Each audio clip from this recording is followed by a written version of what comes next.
আজকের ভিডিওতে আমরা পাল বংশ ও সেন বংশ নিয়ে আলোচনা করব। এই দুইটি পার্ট থেকে বিভিন্ন চাকরি পরীক্ষা এবং অ্যাডমিশনে যে সকল প্রশ্ন খুব কমনভাবে এসে থাকে সেগুলো নিয়ে আজকে আলোচনা করব। প্রথমে পাল বংশ। পাল বংশরা বাংলা ও বিহারে মোট 400 বছর শাসন করে। এই প্রশ্নটা খুব বারবার আসে, কত বছর শাসন করে? পালরা 400 বছর শাসন করে। পাল বংশের অন্যতম ও একমাত্র নিদর্শন হচ্ছে চর্যাপদ। খুব গুরুত্বপূর্ণ প্রশ্ন, চর্যাপদ। পাহাড়পুরের সোমপুর বিহার প্রতিষ্ঠা করেন কে? উত্তর হচ্ছে ধর্মপাল। পাল বংশের দ্বিতীয় রাজা ছিলেন ধর্মপাল, তিনি পাহাড়পুরের সোমপুর বিহার প্রতিষ্ঠা করেন। এই সোমপুর বিহার কোথায় অবস্থিত? এই সোমপুর বিহার নওগাঁ জেলার বদলগাছি উপজেলায়, নওগাঁ জেলায় বদলগাছি উপজেলায় অবস্থিত। রাজা রামপাল নির্মাণ করেন দিনাজপুরের রামসাগর দিঘি। দিনাজপুর জেলায় যে রামসাগর দিঘি আছে সেটা নির্মাণ করেন রাজা রামপাল। এই রামপালের রাম থেকেই রামসাগর দিঘি, তার নামানুসারেই এই সাগরের নাম রামসাগর দিঘি রাখা হয়। তাহলে রামসাগর দিঘি নির্মাণ করেন রাজা রামপাল এবং এই রামসাগর দিঘি দিনাজপুর জেলায় অবস্থিত। সামন্ত বা কৈবর্ত বিদ্রোহ ঘটে দ্বিতীয় মহিপালের আমলে। এটা একটা গুরুত্বপূর্ণ প্রশ্ন।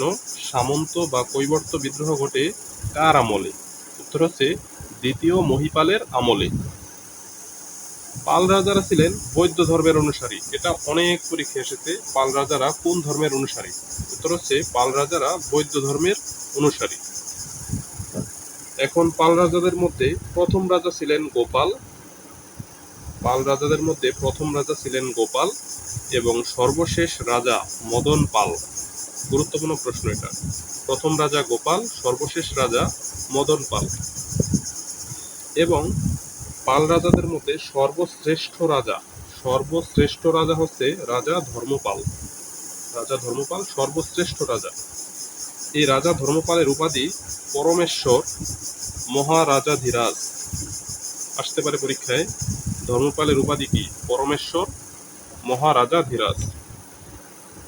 পাল বংশের শ্রেষ্ঠ পণ্ডিত ছিলেন অতীশ দীপঙ্কর শ্রীজ্ঞান। অতীশ দীপঙ্কর শ্রীজ্ঞান।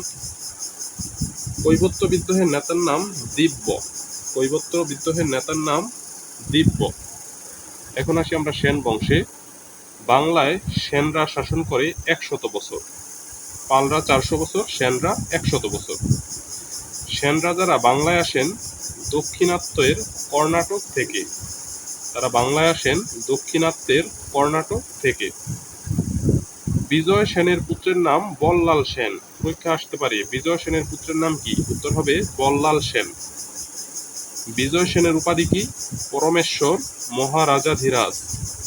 পাল আমলে যেরকম রাজা ধর্মপালের উপাধি ছিল পরমেশ্বর মহারাজাধিরাজ, তেমনি বিজয় সেনের উপাধিও পরমেশ্বর মহারাজাধিরাজ।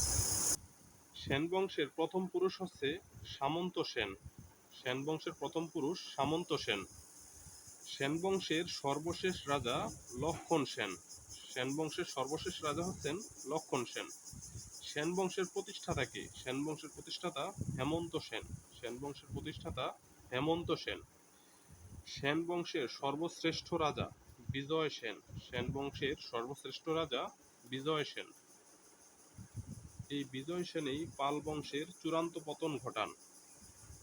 আমরা জানি পাল বংশের পরই সেন বংশ প্রতিষ্ঠা লাভ করে। পাল বংশকে হটান বা চূড়ান্ত পতন ঘটান এই বিজয় সেন। কৌলিন্য প্রথার প্রবর্তক হচ্ছেন বল্লাল সেন। এই প্রশ্নটা বিভিন্ন পরীক্ষায় এসে থাকে। কৌলিন্য প্রথার প্রবর্তক কে? উত্তর হবে বল্লাল সেন। বল্লাল সেন।